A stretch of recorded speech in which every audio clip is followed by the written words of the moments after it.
if I hear a sermon of an Old Testament passage that's handled well, preached well, but at the same time, maybe there's a jump or a leap to the cross at the end.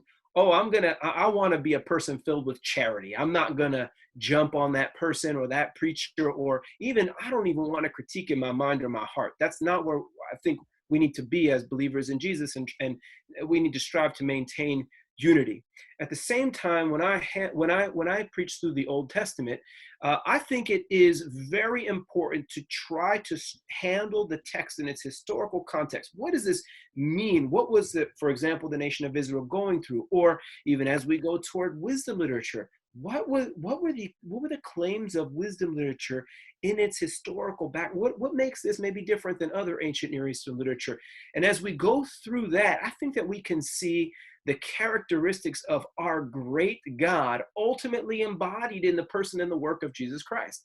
We are talking about the same God, but if we don't study how God is manifest in the Old Testament as we work toward the New Testament, then really we could fall into the fallacy of thinking that there are sort of two gods. There's a nice one in the New Testament that sent Jesus, and then there's a really mean one that made people follow rules in the Old Testament.